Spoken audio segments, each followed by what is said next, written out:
Hi, it's August 16th or 17th or one of those days. It's Saturday in August 2019, and I wasn't planning on making a video, but I woke up this morning and I had a sweet little salutation from someone on my Facebook Messenger, and she said, "Hey, hope you're well. I miss your little lakeside chats. Come on, just let us know how you're doing." So I thought I would do that real quick. And it's really funny. I guess the first thing I want to say is, with great freedom comes great responsibility. And the last couple weeks have been very surprising to me in ways I could have never imagined, especially along the lines of freedom. The last video I made, I was sitting out at the lake. I had just taken this long walk, and I was feeling amazing, and I felt like I was in a movie that I was both the producer and director of, and I was just, it felt amazing. And then, like the weather, sometimes there's a storm, sometimes it's sunny and no humidity, and so life continues just like it did before. But I think one of the things that has been most surprising for me is I thought I had the Watchtower completely out of my system. I thought I did all the research. I, shook out all the rugs and checked every corner, and I'm like, I have this indoctrination out of my system. And I think what I'm coming to the conclusion of is I don't think it will ever be completely out of my system, and that's okay. That's beside the point. But what I can do is just always be aware of where I'm coming from. Am I coming from a place of that indoctrinated self groupthink identity, or am I coming from a place of love and freedom, authenticity and curiosity and inquiry and uncertainty? Uncertainty is a beautiful gift, because once we become certain in anything, then we become tribalistic and black and white and judgmental, and it's not a place. It's not a place of expansion and growth. It's a place of bondage and darkness. So I'm out here again at the cemetery, because literally I'll span this camera for just a second. Okay, so right over. I don't know if you can see it. Wait. Am I doing it right? Yeah, so there's that white house over there. Across the street from that white house is a synagogue. And the inscription, I'm going to put this as the picture for this video. The inscription on the synagogue is Beth El, House of God. And this synagogue is actually on the street I live on. Probably I should not be saying this on YouTube. Anyway, it's near my house, and there's a lot of streets on that synagogue street. Anyway, I walk past that synagogue every day. I walk my dog, and I look at the synagogue. When I would look at the synagogue as a Jehovah's Witness years ago, I would see Beth El, and I would think, oh yeah, I know where the real Bethel is. Stuff like that, very judgmental, very JW. Self-righteousness. And then when I was exiting, I would look at the synagogue and think they're missing the biggest key, which is Jesus. So perhaps I was still manifesting a little bit of that whole judgmental, I know the truth, these people don't. And I'm still very secure in my beliefs, of course, with Jesus Christ. But for whatever reason, this morning I woke up and I'm I feel like going to the synagogue. So I quick went on Google. I'm what time is their service? Because it's Saturday and their Sabbath starts Friday at sundown. So it's Shabbat Shalom. I'm it's perfect. I need some peace. And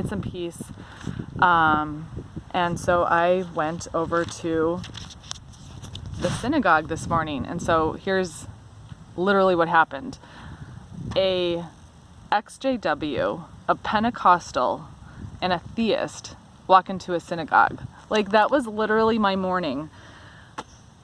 And the reason why, so obviously I was the ExJW. There was another gentleman in the synagogue, and I recognized him as someone I've served many times at the restaurant. And he comes up to me, he's like, "Hey," and I'm like, "Hi." And he's like, "Do you attend here regularly?" I'm like, "No, today's my first day. I've never been here before." He's like, "It's my first day. I've been learning biblical Hebrew for the last 2 years, and I just felt like coming here." And I asked him, "Where do you attend? Like, where do you worship?" And he said, "I'm a Pentecostal."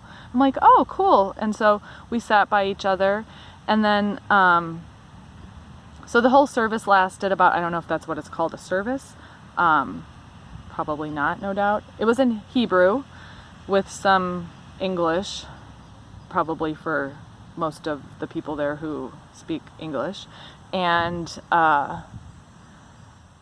it was fun. And I was just like, it had this two beautiful, huge, ornate stained glass windows with like the Torah and other symbols and the Star of David and this big, beautiful brass, like Art Deco chandelier with the Star of David, like very pretty. And then they pulled out like the scroll of Isaiah out of behind this curtain, which had these other symbols on it. And then they had this podium with this like tapestry on it, and all the men were wearing their prayer shawls and their little hats. I forget what they're called. I'm sorry. I should know the word for that.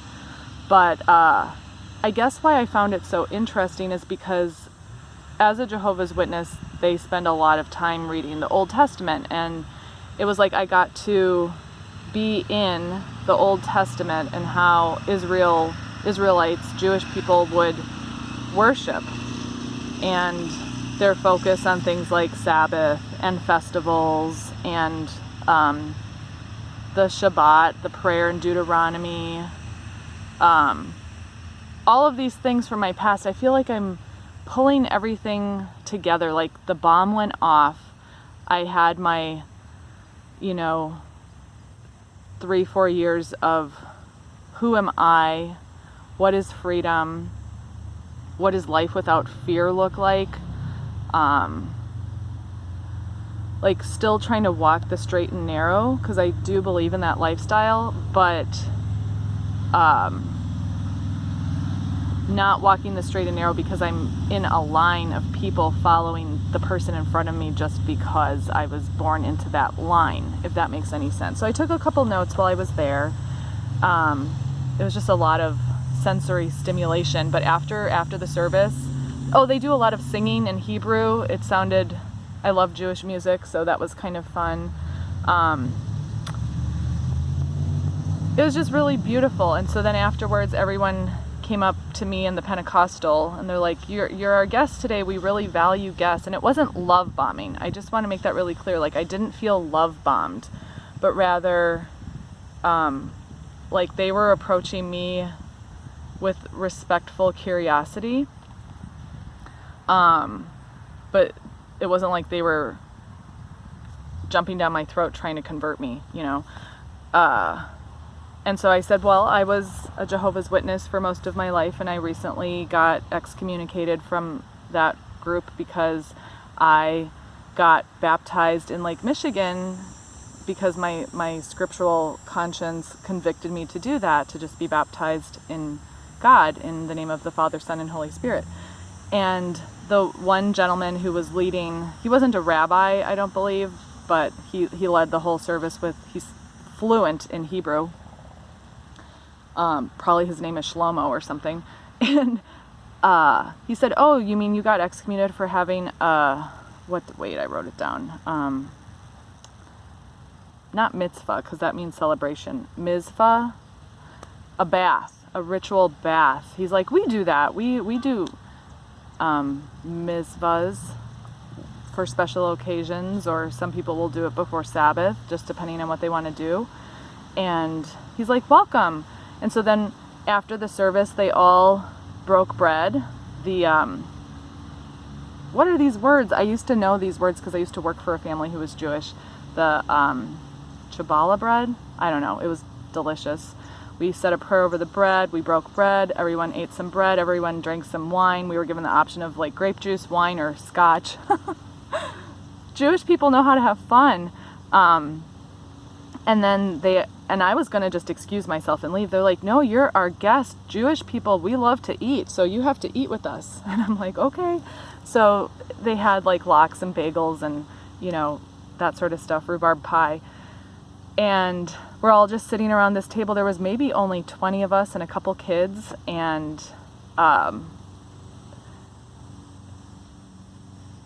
it was just a really nice moment of great diversity at this big round table in a synagogue in Wisconsin on a Saturday morning.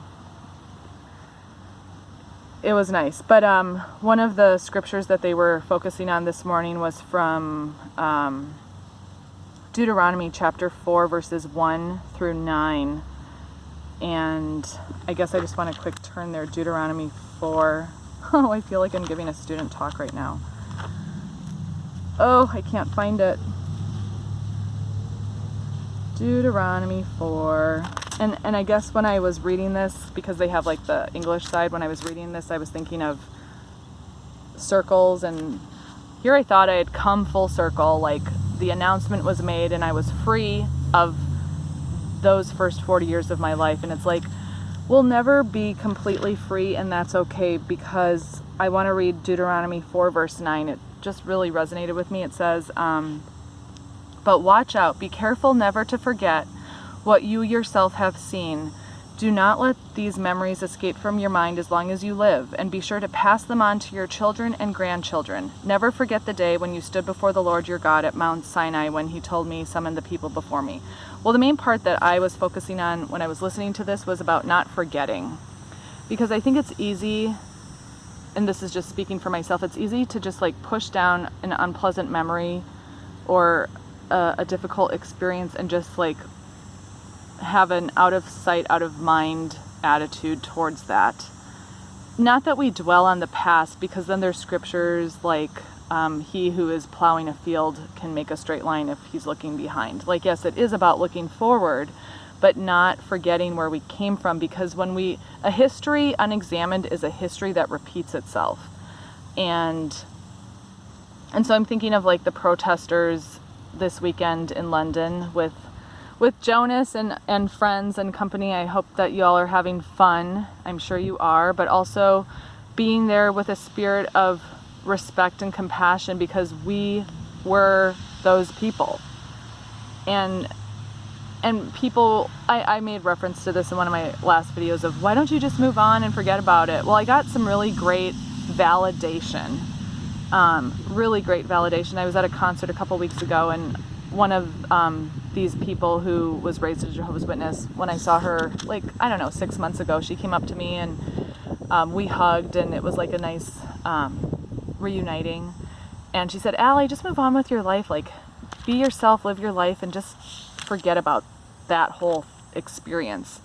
But then she came up to me a couple weeks ago. She's like, Allie, I watched your video when you were at your judicial meeting. And she's like, I get it. I get why you did that and why you had to share it, because it helped her heal a piece of her past that had been kind of swept under the rug. And I'm so grateful that she was able to have that closure, because it's only when you really process everything and acknowledge everything and give yourself the time to heal that it properly heals. Because otherwise it's like you get shot and you have the bullet wound and it seems like the skin just healed over itself and you're good to go, but you have to go in and make sure you got every little piece of shrapnel out. And still, you're going to have a scar, and there's nothing wrong with the scar, because it's part of your story and it's part of who you are. So when I was sitting at that round table with this diverse group of people, and I'm telling them, yeah, I was a Jehovah's Witness for 39 years of my life, these people looked at me. First of all, I always kind of expect them to be like, ugh, but they weren't. They were like, oh. And I explained my story in a 2-minute nutshell, and they were like, shalom to you on your journey. We hope we see you again. But it wasn't like this, like conditional, we're only going to smile at you if you're one of us.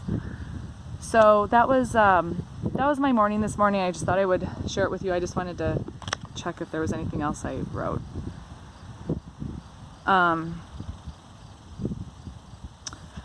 The one thing he said at the very beginning of the service, which I found to be really profound, was the man singing in Hebrew said, "Who really is rich? The one who is content or happy with his portion." And so I was sitting there thinking about that, because when the lid is taken off the jar of your life, where you were this flea who thought that that the rim of that jar was like the limit of your life, and then the lid gets taken off and you're like, whoa, I can just explore and do everything I want. I'm just thinking about like contentment and happiness, and that stems from being happy with your portion and what you have now. So that's the theme of my day today, is contentment and happiness with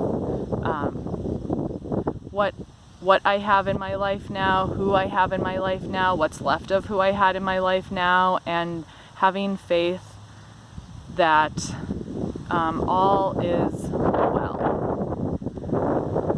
So Shabbat Shalom, and I didn't even drive here, so technically I didn't work. I'm just kidding. I'm not. I find that whole belief system very fascinating, because they just view Jesus as a prophet. But that's okay. Like, they'll have their Damascus moment if and when they need to. I was listening to a David Pawson sermon yesterday, and another thing on my to-do list that I'm going to be working on is not being so codependent, not being such like a hot and cold, crazy bipolar person who's just like, like all over the place.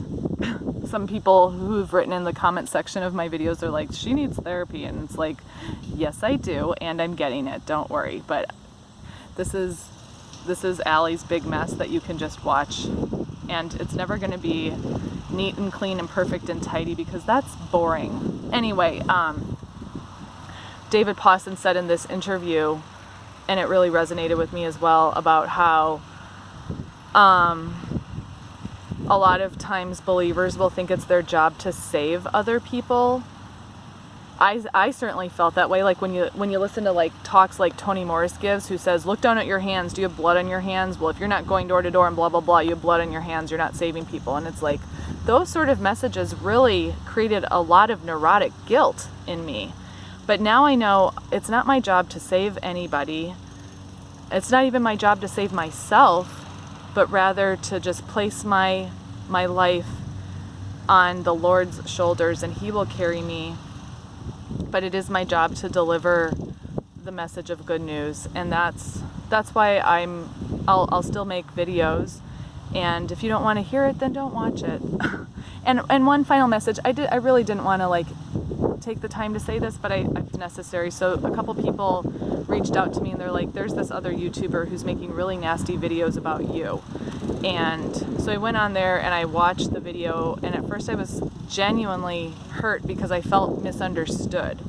I think a lot of hurt happens in the world because people just don't understand each other. So to this woman, I just want to express my